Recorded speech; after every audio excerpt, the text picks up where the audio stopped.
नमस्कार, मैं Manish Sharma AGB news में आपका स्वागत करता हूं। जैसा कि आप जानते हैं, हम ब्राह्मण समाज के लिए खबरें लाते हैं आपके लिए। ब्राह्मण समाज की प्रतिभाओं से आपको रूबरू करवाते हैं। इसी कड़ी में आज हम जिन शख्सियत से मिलने वाले हैं, आपको मिलाने वाले हैं, उनका नाम है कल्पेश जी। हाल ही में उनका IAS में चयन हुआ है और अभी ट्रेनिंग पे चल रहे हैं। कल्पेश जी, आपका एजीबी न्यूज़ में बहुत बहुत स्वागत है। जी बहुत बहुत धन्यवाद जी। तो कल्पेश जी, सबसे पहले आप अपनी जर्नी के बारे में बताइए। कब आपने सोचा कि मुझे IAS में जाना है?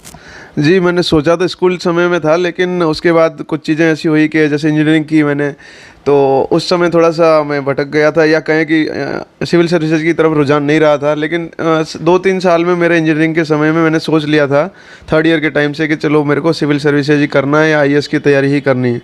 और उसके बाद मैंने 1-2 साल जॉब की, जिससे मैं थोड़ा फाइनेंशियली इंडिपेंडेंट हो पाऊँ। उसके बाद मैंने तैयारी शुरू कर दी थी। शुरुआती आप अपने बारे में बताइए, थोड़ा परिवार के बारे में। हाँ जी, हम भरतपुर ज़िले से संपर्क रखते हैं, लेकिन मेरे माताजी और पिताजी जालोर डिस्ट्रिक्ट में, राजस्थान के जालोर डिस्ट्रिक्ट में सर्विस की है उन्होंने। मेरी पढ़ाई भी, शुरुआती पढ़ाई भी वहीं से हुई है, जवाहर नवोदय विद्यालय जालोर से। उसके बाद जयपुर में NIT से मैंने इंजीनियरिंग की, और उसके बाद 2 साल मैंने हीरो मोटोकॉर्प नाम की कंपनी में जॉब भी किया, और फिर मैंने तैयारी शुरू की। और 2020 का एग्ज़ाम में मेरे को 73rd रैंक मिली थी, जिसके तहत मुझे IAS की पोस्ट मिल गई है।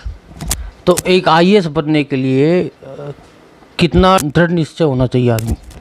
ये दृढ़ निश्चय तो सबसे बड़ी चीज़ है और सबसे पहली चीज़ है। IAS या किसी भी मुकाम को हासिल करने के लिए दृढ़ निश्चय होना बहुत ही आवश्यक है।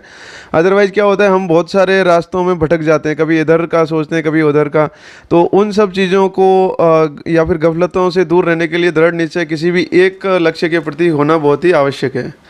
नहीं, जैसे हिंदुस्तान की सबसे टफ एग्ज़ाम ये होती है, और तो इसके लिए किस प्रकार की तैयारी होती है, कितनी मेहनत लगती है, क्या मेंटलिटी होनी चाहिए? जी मेंटालिटी, सबसे पहले तो खुद पे आत्मविश्वास होना चाहिए कि मैं इसको कर लूँगा। क्योंकि लगभग 10 लाख लोग इसका फॉर्म भरते हैं, 5 लाख लोग ये परीक्षा देते हैं, फिर उसमें से 1000 लोग ही सफल हो पाते हैं। तो इस ऐसे माहौल में ऐसा लगता है कि मैं कहाँ पहुँच पाऊँगा उन 1000 लोगों में, 10 लाख लोगों में से। लेकिन वो आत्मविश्वास होना चाहिए कि मैं पढ़ाई करूँगा, मेहनत करूँगा, तो ये सब चीज़ें होना जायज़ है, इसमें कोई बड़ी बात नहीं है। और दूसरी बात कहें कि कंपटीशन की, तो कंपटीशन का दौर आजकल चल ही रहा है, और टफेस्ट एग्ज़ाम कहा जाता है, लेकिन ऐसा टफ नहीं है ये एग्ज़ाम। यदि अपन पूरे जो उसका सिलेबस दे रखा है या और कोई कंटेंट है, वो अपन पूरा से पढ़ लेंगे, अच्छे से उसकी जो एग्ज़ाम की पेपर होता है उसको अच्छे से तैयार कर लेंगे, उसको मॉक दे देंगे, इंटरव्यू दे लेंगे, तो सारी चीज़ कर लेंगे तो होगा ही होगा। इस साल नहीं होगा तो अगले साल होगा, ये अपने पे भरोसा रखना बहुत ही ज़रूरी है। कल्पेश जी, जब आपका पहली बार सिलेक्शन हुआ था, तो आपको जानकारी मिली कि मैं सेलेक्ट हो गया हूं, तो आपकी खुशी और परिवार में क्या पहला रिएक्शन क्या रहा? जी पहला रिएक्शन उत्साह का था बिल्कुल, और खुशी का था। क्योंकि हम ऐसे परिवार से आते हैं जो कि बहुत ही सामान्य परिवार रहा है, कोई भी ब्यूरोक्रेटिक फैमिली से नहीं रहा है। तो ऐसे परिवार में जब इस तरह की उपलब्धि हासिल होती है, तो निश्चित ही उत्साह और खुशी का माहौल रहता है, और वो मेरे साथ और मेरे परिवार के साथ भी था। हाँ, ये तो अच्छा होना ही चाहिए सर। दूसरा ये जानना चाह रहे थे हम आपसे कि एक जनरल के बच्चे को और एक आरक्षित वर्ग के बच्चे में तैयारी का क्या लेवल होता है, क्या आप क्या मानते हैं, क्या लगा? जी मेरे हिसाब से आरक्षित वर्ग और जनरल वर्ग के जो बच्चे हैं, वो अपने स्तर के हिसाब से बराबर ही तैयारी करते हैं। और कुछ चीज़ों की वजह से जो आरक्षित वर्ग के लोगों को फ़ायदा हो रहा है, और वो होना ज़रूरी भी है, क्योंकि भारत देश बहुत ही विविधताओं भरा है और हर तरह के लोग रहते हैं यहाँ पे। तो उनको कुछ एक उच्च पायदान देना कोई गलत बात नहीं है, लेकिन उनको मेहनत में भी कोई कमी नहीं रहती, वो भी जनरल के बच्चों के बराबर ही मेहनत करते हैं। मतलब कि जनरल के बच्चे ये ना समझे कि हमें आरक्षण नहीं मिल रहा है, दूसरे लोगों को मिल रहा है। कई बार ऐसा लगता है कि भाई हम 1 नंबर से रह गए, डिप पॉइंट से रह गए। जी वो लगता है, वो मेरे साथ भी हुआ। जैसे पिछले अटेम्प्ट था, मैं 5 नंबर से रहा था फाइनल लिस्ट में आने से, लेकिन मैंने फिर से मेहनत की। यदि मैं ये सोच के बैठ जाता कि चलो मेरा आरक्षण नहीं है या और नहीं है तो मेरा नहीं हो पाएगा, तो शायद मैं इस बार भी नहीं हो पाता। लेकिन मैंने सोचा चलो आरक्षण नहीं है तो अपन वैसे करेंगे, अपन मेरिट से और मेहनत करेंगे जितना मेरे से हो सकेगा। तो उसके हिसाब से इस बार अच्छी रैंक आई और अच्छी सर्विस मिली है मुझे। तो इस भ्रांति में नहीं रहना चाहिए किसी को भी। मतलब कि सफलता के लिए कड़ी मेहनत ही सब कुछ है और कोई भी चीज़। जी जी बिल्कुल, कड़ी मेहनत और लगन ही सब कुछ है, और बार बार प्रयास करते रहना बहुत ही आवश्यक है उसके लिए। ये बताइए, जैसे युवा पीढ़ी जो लोग तैयारी कर रहे हैं आईएएस की और भी परीक्षाओं की, तो उनके लिए क्या मैसेज, क्या कहना चाहेंगे कि वो किस प्रकार सफल हो सकते हैं? जी जैसे आईएएस की या किसी भी परीक्षा की तैयारी कर रहे हैं, सबसे पहले सिलेबस को जानना बहुत ज़रूरी है। तो आईएएस की परीक्षा का बहुत ही डिटेल्ड सिलेबस दे रखा है यूपीएससी ने, और उसके तहत ही तैयारी करनी चाहिए।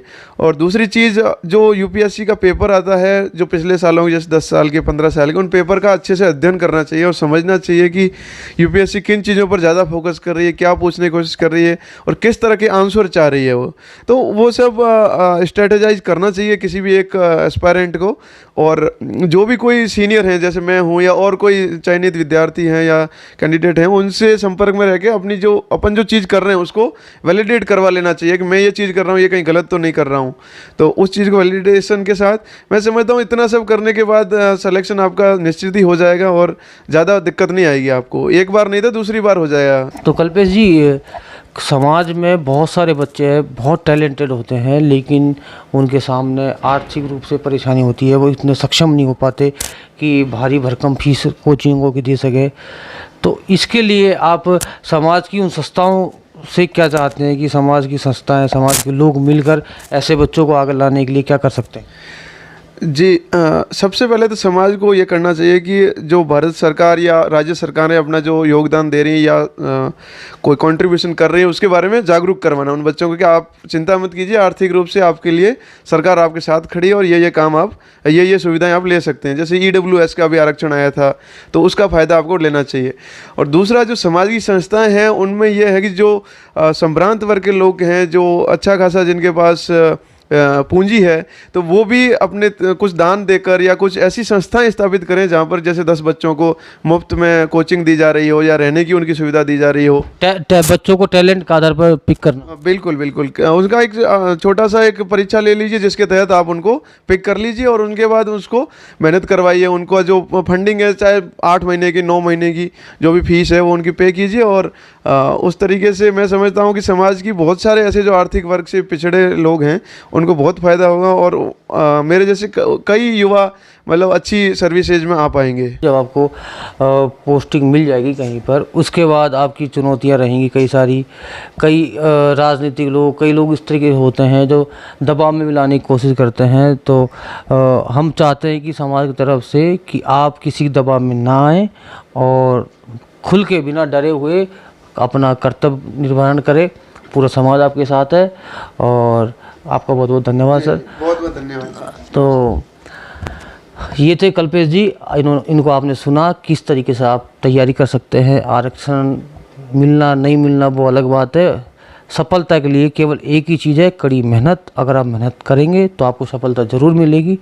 आज के वीडियो में बस इतना ही, मुझे दीजिए इजाज़त, नमस्कार।